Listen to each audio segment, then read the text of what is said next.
ਖਬਰਾਂ ਦੀ ਸ਼ੁਰੂਆਤ ਕਰੀਏ ਸਿਆਸਤ ਦੇ ਨਾਲ ਜੁੜੀ ਇੱਕ ਖਾਸ ਅਤੇ ਚਰਚਿਤ ਖਬਰ ਤੋਂ, ਚਰਚਿਤ ਮੁੱਦੇ ਤੋਂ, ਜਿਹੜਾ ਕਈ ਦਿਨਾਂ ਤੋਂ ਚਰਚਾ ਦੇ ਵਿੱਚ ਹੈ।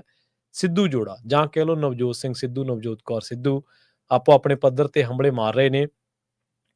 ਬੰਦਾ ਜਦੋਂ ਰਾਜ ਦੀ ਸਿਆਸਤ ਦੇ ਵਿੱਚ ਵਿਚਰ ਰਿਹਾ ਹੁੰਦਾ ਤਾਂ ਉਹਨੂੰ ਲੱਗਦਾ ਕਿ ਜੇਕਰ ਕੋਟ ਫੁੱਟ ਹੋ ਗਿਆ ਤਾਂ ਮੈਂ ਹਾਈ ਕਮਾਂਡ ਕੋਲੇ ਜਾਊਂਗਾ।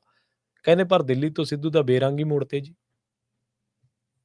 ਬਿਲਕੁਲ ਜੀ, ਪਿਛਲੇ ਇੱਕ ਹਫ਼ਤੇ ਤੋਂ ਲਗਭਗ 5-6 ਦਿਨਾਂ ਤੋਂ ਸਿੱਧੂ ਪਰਿਵਾਰ ਦੀ ਕਾਫੀ ਚਰਚਾ ਹੈ ਜੀ। ਉਹਦੇ ਵਿੱਚ ਬੀਬੀ ਨਵਜੋਤ ਕੌਰ ਸਿੱਧੂ ਬੋਲੀ ਜਾ ਰਹੀ ਹੈ ਤੇ ਨਵਜੋਤ ਸਿੰਘ ਸਿੱਧੂ ਚੁੱਪ ਹੈ।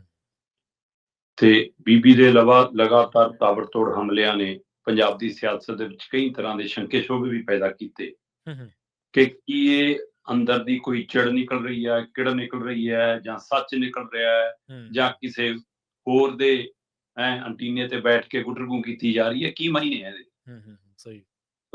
ਇਹ ਸਾਰੀ ਚਰਚਾਵਾਂ ਦੇ ਦਰਮਿਆਨ ਕਾਨੂੰਨੀ ਨੋਟਿਸਾਂ ਦੀ ਪ੍ਰਕਿਰਿਆ ਸ਼ੁਰੂ ਹੋਈ। ਇੱਧਰ ਨੂੰ ਨੋਟਿਸ ਆਏ, ਮੋੜਵੇਂ ਨੋਟਿਸ ਬੀਬੀ ਨੇ ਵੀ ਭੇਜੇ।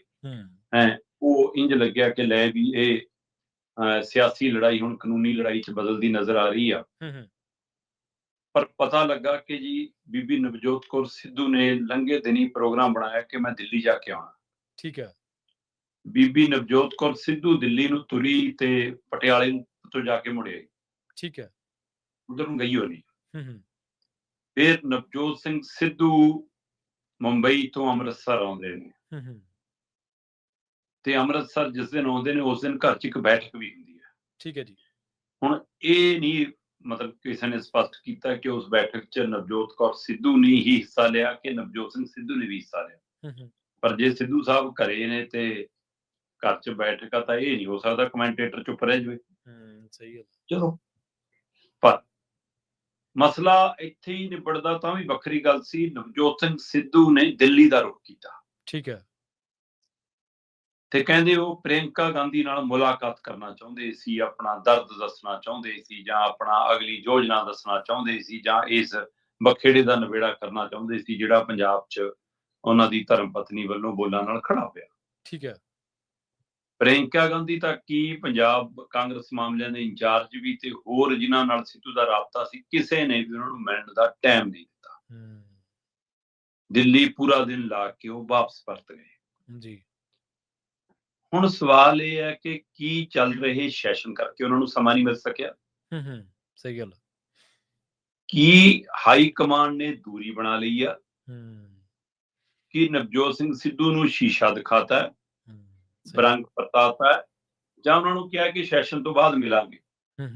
ਜੋ ਜਿੰਨੀ ਕੁ ਜਾਣਕਾਰੀ ਪੁਣ ਛਣ ਕੇ ਆਈ ਹੈ ਉਹਦੇ ਵਿੱਚ ਪਤਾ ਲੱਗਾ ਕਿ ਹਾਈ ਕਮਾਂਡ ਨੇ ਜਾਂ ਪ੍ਰਿਯੰਕਾ ਗਾਂਧੀ ਨੇ ਇਹਨਾਂ ਦੇ ਟਾਈਮ ਮੰਗਣ ਤੇ ਪੰਜਾਬ ਮਾਮਲਿਆਂ ਦੇ ਇੰਚਾਰਜ ਭੁਪੇਸ਼ ਬਘੇਲ ਨੇ ਹੁਣ ਉਹਨਾਂ ਤੋਂ ਸੰਪਰਕ ਸਾਧਿਆ ਕਿ ਦੱਸੋ ਜੀ, ਤੇ ਕਹਿੰਦੇ ਉਹਨਾਂ ਨੇ ਜੋ ਰਿਪੋਰਟ ਦਿੱਤੀ ਹੈ ਸ਼ਾਇਦ ਉਹਦੇ ਆਧਾਰ ਦੇ ਉੱਤੇ ਫਿਲਹਾਲ ਮਿਲਣ ਦਾ ਮਨ ਨਹੀਂ ਹੈ ਹਾਈ ਕਮਾਂਡ ਦਾ ਜਾਂ ਗਾਂਧੀ ਪਰਿਵਾਰ ਦਾ।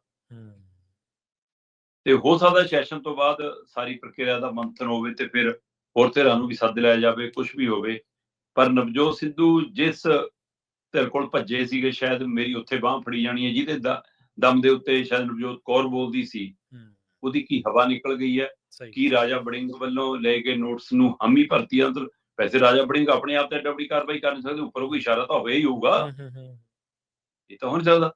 ਸੋ ਇਸ ਲਈ ਹੁਣ ਸਵਾਲ ਇਹ ਹੈ ਕਿ ਬੀਬੀ ਨਵਜੋਤ ਕੌਰ ਸਿੱਧੂ ਦਾ ਅਗਲਾ ਰੁਖ ਕੀ ਹੋਊਗਾ ਤੇ ਨਵਜੋਤ ਸਿੰਘ ਸਿੱਧੂ ਦਾ ਅਗਲਾ ਰੁਖ ਕੀ ਹੋਊਗਾ। ਪਰ ਮੰਨਿਆ ਇਹੀ ਜਾ ਰਿਹਾ ਕਿ ਹੁਣ ਉਹ ਕਿਸੇ ਹੋਰ ਦੇ ਦਾਣੇ ਤੇ ਬੋਲ ਰਹੀ ਹੈ ਬੀਬੀ, ਤੇ ਜੇ ਉਹਨਾਂ ਦੇ ਇਸ਼ਾਰੇ ਤੇ ਬੋਲ ਰਹੀ ਹੈ, ਕੀ ਉੱਥੇ ਜਾ ਕੇ ਰਾਜਨੀਤੀ ਕਰਨੀ ਹੈ ਜਾਂ ਉਹ ਧਿਰ ਦਾ ਕੰਮ ਖਲਾਰਾ ਪਾਉਣਾ ਹੀ ਹੈ? ਹੁਣ ਰਾਜਨੀਤਿਕ ਤੌਰ ਦੇ ਉੱਤੇ ਸਿੱਧੂ ਦੇ ਲਈ ਪਲੇਟਫਾਰਮ ਬੰਦ ਹੋ ਗਏ ਨੇ। ਇਹ ਵੀ ਚਰਚਾ ਵੱਡੇ ਪੱਧਰ ਤੇ ਹੈ ਕਿ ਕੋਈ ਵੀ ਰਾਜਨੀਤਿਕ ਧਿਰ ਉਹਨਾਂ ਨੂੰ ਕੀ ਆਪਣੇ ਨੇੜੇ ਲਾਉਣਾ ਚਾਹੂਗੀ, ਕਿਉਂਕਿ ਪੰਜਾਬ ਕਾਂਗਰਸ ਨੇ ਕਹਿੰਦੇ ਜਿਹੜੀ ਸ਼ਿਕਾਇਤ ਭੇਜੀ ਆ ਆਪਣੇ ਪੰਜਾਬ ਮਾਮਲੇ ਦੇ ਇੰਚਾਰਜ ਕੋਲ, ਇਹੀ ਭੇਜਿਆ ਜੀ ਕਿ ਐਨ ਜ਼ਿਲ੍ਹਾ ਪ੍ਰੀਸ਼ਦ ਬਲਾਕ ਸੰਮਤੀ ਚੋਣਾਂ ਦੇ ਸਮੇਂ ਮੁੱਦਾ ਖੜਾ ਕਰਕੇ ਜੀ ਇਹਨਾਂ ਸਾਡੀ ਮਤਲਬ ਚੋਣ ਰਣਨੀਤੀ ਨੂੰ ਢਾਹ ਲਾਈ ਹੈ ਜੀ, ਜਾਂ ਸਾਡਾ ਧਿਆਨ ਬਟਾਇਆ ਜੀ। ਉਹਨਾਂ ਨੇ ਇਸ ਤਰੀਕੇ ਕਾਰਨ ਨਾਲ ਆਪਣੀ ਗੱਲ ਰੱਖੀ ਹੈ। ਪਰ ਆਪਾਂ ਕਹਿੰਦੇ ਆ ਕਿ ਜਿਹੜੇ ਬੀਬੀ ਨਵਜੋਤ ਕੌਰ ਸਿੱਧੂ ਨੇ ਦੋਸ਼ ਲਾਏ ਨੇ, ਜਾਂਚ ਉਹਨਾਂ ਦੀ ਵੀ ਹੋਣੀ ਚਾਹੀਦੀ ਹੈ। ਸਹੀ ਹੈ। ਪਤਾ ਤਾਂ ਉਹਨਾਂ ਨੂੰ ਵੀ ਲੱਗਣਾ ਚਾਹੀਦਾ, ਦੋਵੇਂ ਪਾਸੇ। ਉਧਰੋਂ ਵੀ ਪੁੱਛਿਆ ਜਾਵੇ ਕਿ ਬੀਬੀ ਤੂੰ ਲਿਆ ਸਬੂਤ ਜਿਹੜੇ ਤੇਰੇ ਕੋਲ ਨੇ, ਤੇ ਇੱਧਰ ਜਿਨ੍ਹਾਂ ਦੇ ਦੋਸ਼ ਲੱਗੇ ਨੇ ਕਿ ਤੁਸੀਂ ਸਾਬਤ ਕਰੋ ਵੀ ਕਿਆ ਤੁਸੀਂ ਇਹ ਕੁਝ ਨਹੀਂ ਕੀਤਾ। ਪੁੱਛ ਲੈਣ, ਜਦੋਂ ਜਾਂਚ ਤਾਂ ਹੋ ਜਾਣੀ ਚਾਹੀਦੀ ਹੈ, ਸਹੀ ਪਰ ਗੱਲ। ਸਵਾਲ ਤੇ ਹੈ ਕਿ ਕਰੂਗਾ ਕੌਣ? ਹੂੰ, ਜਿਹੜੀ ਧਿਰਾਂ ਨੇ ਜਾਂਚ ਕਰਨੀ ਹੈ, ਉਹ ਵੀ ਤਾਂ ਇਸ ਰਾਜਨੀਤੀ ਦਾ ਹਿੱਸਾ ਨੇ। ਹੂੰ, ਉਹੀ ਟਿਕਟਾਂ ਦੇਣ ਵਾਲੇ ਨੇ, ਉਹੀ ਟਿਕਟਾਂ ਬਣਾਉਣ ਵਾਲੇ ਨੇ, ਉਹੀ ਪਾਰਟੀਆਂ 'ਚ ਇੰਚਾਰਜ ਲਾਉਣ ਵਾਲੇ ਨੇ, ਉਹੀ ਪ੍ਰਧਾਨੀਆਂ ਵੰਡਣ ਵਾਲੇ ਨੇ, ਸਾਰਾ ਕੁਝ ਕਰਾਉਣ ਵਾਲੇ ਤਾਂ ਉਹ ਨੇ। ਸਹੀ ਉਹ ਕਿਹੜਾ ਵਾਕਫ ਨਹੀਂ ਗੇ, ਪਤਾ ਕਿਹਨੂੰ ਨੀਗਾ ਕਿਹੜੀ ਪਾਰਟੀ 'ਚ ਕੀ ਹੁੰਦਾ।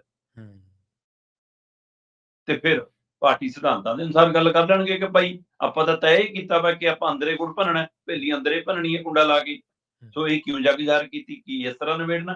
ਪਰ ਜਿਹੋ ਜਿਹੀ ਸਿਆਸਤ ਆ, ਉਹੀ ਜਿਹੀ ਸਿਆਸਤ ਦੇ ਵਿੱਚ ਹੁਣ ਸਿੱਧੂ ਜੋੜੇ ਲਈ ਥਾਂ ਮਿਲਦੀ ਦਿਖਦੀ ਨਹੀਂ ਨਹੀਂ। ਬਚੀ, ਸਹੀ ਗੱਲ, ਬਿਲਕੁਲ।